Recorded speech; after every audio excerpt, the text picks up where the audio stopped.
On September 21st, 2025, at 7:30 p.m. Moscow time, a gathering of Russia's elite begins inside a Crimean luxury retreat.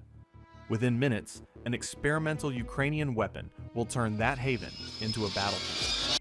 This is the story of the Mura V5 drone boat and the swarm attack designed to outsmart Russia's billion-dollar defenses.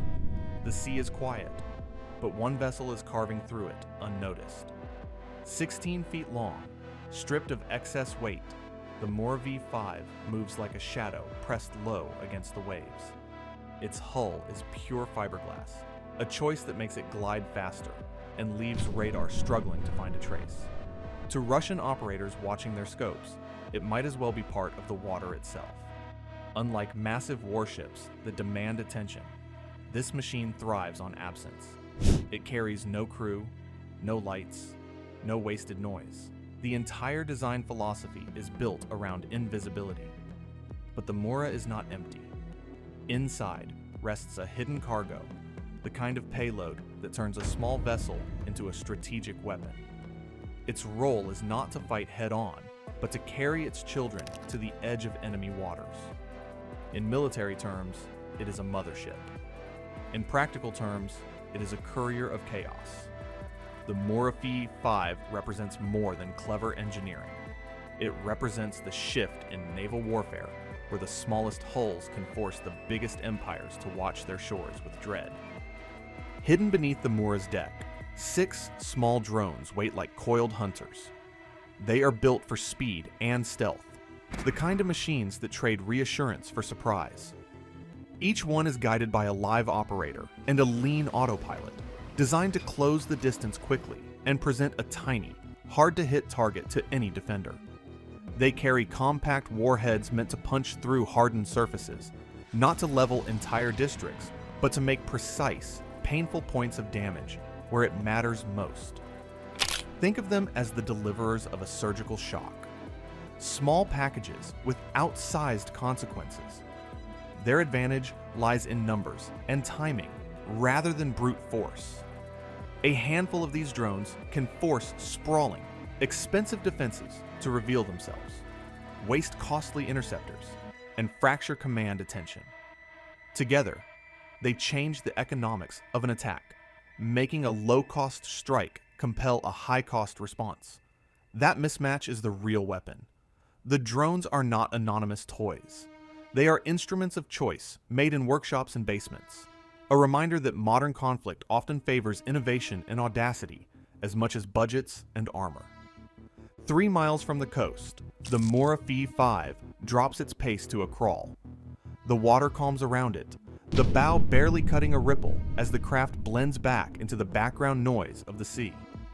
From above, it could be mistaken for any anonymous vessel moving along a shipping lane. Then, the change begins. Mechanical panels slide apart along their spines, exposing a hollow interior. For the first time, the mothership reveals why it matters. 6 compact drones, each no longer than a forearm, sit waiting in rigid harnesses. A signal flashes across their systems, and one by one, they roll free, slipping into the dark surf without a splash. There is no sound, no flare, no wasted movement, just the silent birth of a swarm. For 10 tense seconds, the Mura maintains a guiding lock, passing final instructions across an invisible beam. The connection is brief, sharp, and final, the last touch before the smaller machines assume their own roles. Then the bay doors close, the guidance ends, and the mothership withdraws, fading back into the night. Its task is complete. What remains on the water is no longer a single hull, but 6 independent threads fanning out toward the coastline. Once free of the mothership, the 6 drones come alive. Engines flare, and in seconds they leap forward, skipping across the surface at over 60 miles an hour. Salt spray hisses around them as the swarm forms a line, but it is not a straight, predictable run. The lead drone performs its assigned trick, spitting out a sudden burst that looks like glitter caught in moonlight. In reality, it is a storm of aluminum strips, hundreds of tiny reflectors scattering through the air and water. To radar operators scanning the coast, the cloud multiplies into chaos. What had been empty screens now glowed with noise, every shard mimicking a false return. The deception works by overwhelming perception. Defenders see one massive, fast-moving signature, not 6 fragile machines hiding in its wake. Behind that false front, the rest of the swarm tucks in tightly, surfing inside the wall of confusion. This formation has a name whispered by planners: the Ghost Chain. It is not about brute speed or strength. It is about turning the smallest tools into illusions that cost enemies time, focus, and ammunition. As the chaff cloud drifts wider, the 5 hidden drones ride its cover, threading a path no defense can cleanly track. The Black Sea cliffs loom over the water, their dark rock faces casting long shadows under the fading light. The swarm angles toward this cover, slipping so close that their wakes nearly brush stone. It is a calculated risk. Radar beams searching from inland cannot penetrate the rock, leaving a narrow blind corridor along the base. The drones exploit it, hugging the wall, vanishing from most scopes. From a distance, they would look like nothing more than sea spray bursting against the cliffs. Yet the margin for error is razor thin. A Russian patrol boat cuts across the water ahead, forcing the swarm into a brief, dangerous maneuver. For 2.7 seconds, 2 drones pop upward, rising just a dozen feet above the waterline. That momentary leap clears the patrol vessel's profile. Then they drop back into shadow, disappearing again before the sensors can register. The timing is exact. Any longer, and the illusion of invisibility collapses. But they succeed, threading the gap with mathematical precision. For defenders watching their boards, the movement doesn't register as separate contacts. It registers as noise. The swarm continues forward, hidden by both terrain and deception, its path a blend of stealth and daring that no radar operator expects. The sea does not care about tactics. At 1932 local time, the calm breaks without warning. A brutal gust rips across the water at 20 knots, kicking up spray and forcing the swarm to fight the elements as much as the enemy. For 5 of the drones, the disruption is brief. Their gyros adjust, their paths steady, and they hold formation. But the 3rd drone tells a different story. It carries a hidden weakness: corrosion on its antenna. A flaw dismissed as minor in testing. Now, the storm turns that flaw into disaster. A tiny targeting error, once measured in harmless degrees, becomes a violent shudder that throws the machine off balance. On the operator's feed, the drone bucks like a wild animal, the horizon on his monitor tilting, flickering, threatening to vanish. Hundreds of miles away in Odessa, the human behind the controls grips tighter, sweat sliding down his palms. His world has narrowed to one stubborn machine fighting wind and wave, caught behind a blinding wall of chaff. He nudges, corrects, and hopes the system holds, knowing a single crash could unravel months of preparation. The swarm presses forward, but the mission now rests on his ability to tame chaos with nothing more than fingertips and nerve. On the cliffs, a single guard paces with a handheld scope that turns night into contrast. The device paints heat in bright whites and reds, and at first, the screen shows only empty darkness. Then, a quick flare grows across the feed, a small moving signature skimming the water. The operator's heartbeat changes with the image. He trains his countermeasure on the blip, aligns, and squeezes a trigger that sends a focused pulse out toward the sea. For a moment, the world seems to lock.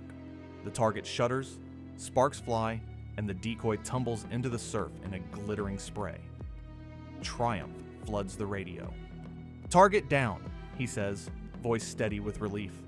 Nobody on that stretch of coast knows what he does not. The falling object was not the main threat, but a carefully placed ghost. His call, meant to claim success, becomes the sound of a false victory. As he radios in, The real machines slip past unseen beneath the cliffline, using the momentary attention to thread their path. The kill is real only in appearance. In truth, it is the perfect bait. In the span of a sentence over the radio, the defenders celebrate while a larger plan moves forward unnoticed. 30 seconds later, the alarm shifts inland. At a Panzer S-1 battery outside Yalta, radar screens suddenly bloom with light. Operators stare at a signature that looks massive, one object charging across the water at impossible speed. The system's computer spits out a single conclusion: enemy. Orders come fast. A $20 million defense unit pivots its launchers, locking onto what appears to be a large intruder. Within seconds, a missile surges upward, accelerating to Mach speeds, its flame tearing a path across the night. For those watching, it feels decisive, a clean intercept about to protect the coastline. Then, the detonation rips through the target area, and nothing is there. The aluminum chaff vaporizes in a burst of brightness, leaving only smoke and silence behind. The crew celebrates, convinced they have struck a lethal blow, but their screens are lying. All they hit was a cloud of foil, nothing more.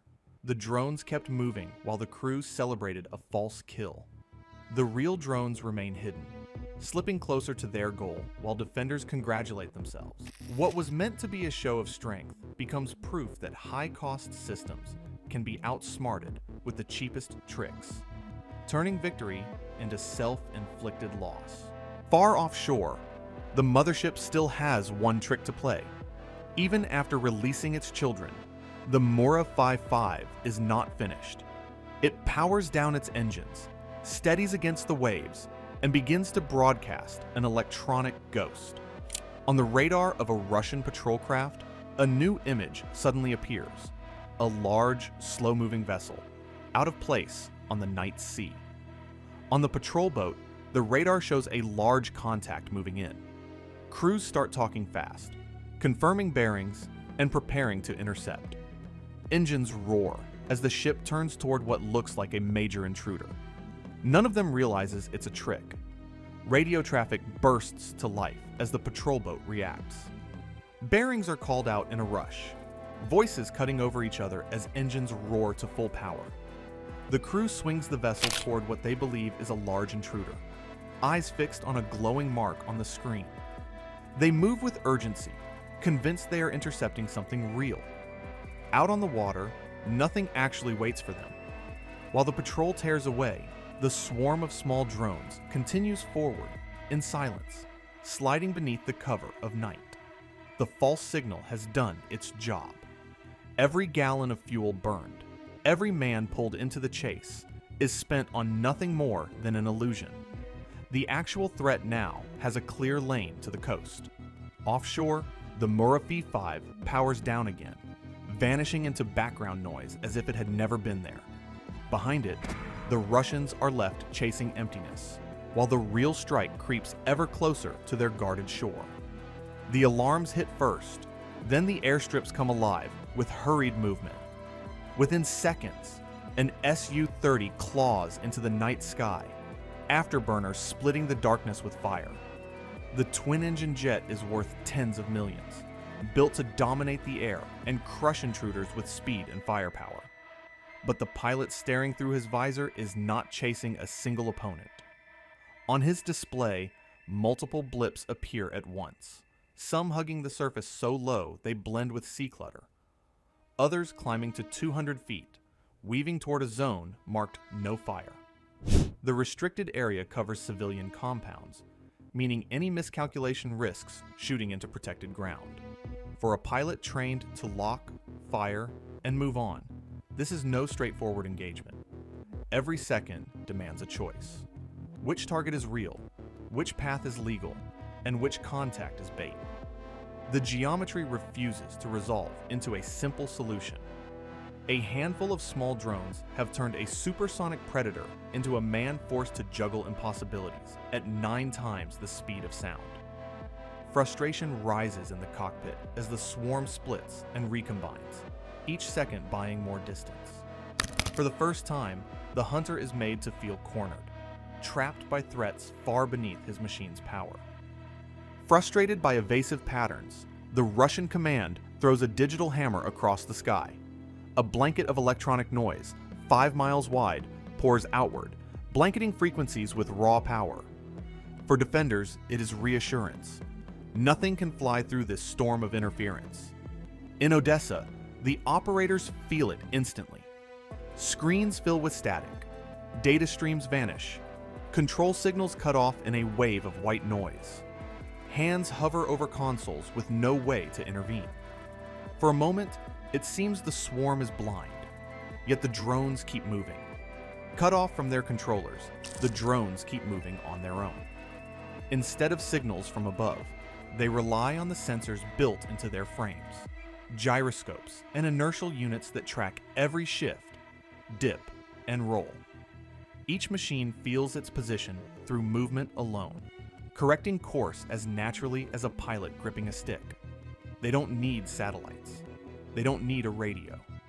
They ride out the gusts and the chop, adjusting in fractions of a second that keep them steady on course. In Odessa, the operators stare at blank screens, hands frozen, knowing they can't help. For the first time, they see what it means when autonomy takes over. The drones are still flying, and they're flying without them. Jamming has silenced the voices, but not the will. On the screens of the attackers, the world is chaos. On the path of the drones, the world is simple, forward, steady, unbroken. On the cliffs, waiting teams finally see shadows racing in. They respond the old way, with steel, heat, and brute firepower. Thermal scopes lock on. Heavy weapons spit tracers into the night, and nets fire outward in desperate arcs across the water. For one drone, the storm is fatal. A burst of light tears it apart, fragments burning briefly before vanishing into the sea. To defenders, the kill is proof that the old methods still matter, that human reflexes and gun barrels can prevail against machines. But the satisfaction lasts seconds. The rest of the swarm presses forward, weaving low against the waves, using the cliffs to shield their signatures. For every tracer fired, the drones shrink further into the shadows, refusing to give clear lines of fire. What seems like triumph quickly reveals itself as another distraction, a small success set against a wider failure. 4 machines remain, closing distance with unbroken focus. In the Odessa bunker, the operator barely looks up. One loss was expected. The math was always against survival for every drone. What matters is that the others are alive, racing toward the coordinates that will decide the night. One flame dies, but the mission endures. Far out at sea, the Mura sends one last signal. A narrow beam cuts invisibly across the waves, carrying a short burst of data. It reaches the damaged drone, the one shaken by wind and error, and straightens its course within seconds. On the operator's screen in Odessa, 4 green boxes snap into place, each locked on the thermal glow of the target hull. The correction comes just in time. Months of work, millions of rubles in defenses, and endless countermeasures all boil down to this moment. 4 small machines pointing at one building. The operator exhales, steadying his voice as he speaks into the microphone. Calm, controlled, certain. The swarm is aligned, and nothing stands in the way. Then the unexpected happens. One drone changes its code mid-flight, broadcasting the identity of a civilian aircraft. To the radar crews, it suddenly looks like a passenger plane heading straight for a school near the coast. Orders fly across the network. Fire, hold. Who decides if the blip is real or false? The fear of shooting down the wrong target is heavy. Seconds drag out as conflicting voices argue, and those seconds are all the swarm needs. The real drones slip under the distraction, sliding through blind spots, while the operators on shore freeze in place. In their attempt to avoid disaster, the defenders hand an opportunity to the attackers. The Panzer system finally wakes in rage. Cannons thunder, 4,000 rounds a minute lacing the sky with burning metal. The noise shakes the shoreline, but the drones don't scatter. They surge forward, diving straight into the firestorm. Shells explode around them, one after another, but 4 survive the gauntlet and lock on. Crosshairs rest steady on the banquet hall. The Odessa operator's voice hardens. Release. Tiny warheads detach, fins opening, each one dropping into a final dive at over 200 miles an hour. The drones themselves bank away, their role finished. The payloads fall like arrows toward the heart of the building. The first detonation hits the glass roof. It doesn't crack. It vanishes in a burst of shards that rain down into the hall. The shock pushes through the floor, scattering stone and plaster into the crowd below. In the kitchen, broken gas lines catch fire, and the blaze runs wild, blowing part of the wall outward into the sea. Outside, a garage erupts as flames reach stored fuel, sending another plume skyward. One more charge punches directly into the event hall, tearing through the meeting space and the documents laid across the table. In seconds, the building is collapsing from within. Outposts around the site lose power, their monitors cutting to black. The building itself is torn open, smoke rolling out in thick streams. Out at sea, the surviving drones pull away. Their part is done. In Odessa, the operator finally leans back. He pounds the desk once, more out of release than celebration. "Delivery complete," he says quietly to the room. The mission is over. When daylight breaks, the coastline tells the story. The sanatorium is gone, reduced to a blackened shell. Smoke curls upward while rubble lies scattered into the sea. For Russia, the loss is more than property. Plans burned with the walls, and commanders who felt untouchable were forced to scatter. Their fleet shifts position, pulling back from contested waters. The effect spreads quickly. Grain ships, once hemmed in by risk, gain a wider passage. Insurance firms adjust, and a corridor opens that Ukraine needs to survive. What was a single strike now reshapes the flow of trade and the balance of naval control. On a screen in Odessa, the operator watches the feed one last time. His smile is thin, more about certainty than pride. The mission showed how limited means can cause a massive impact. Do you call that a clever strategy or something beyond? Share your view below and subscribe for more coverage from the front.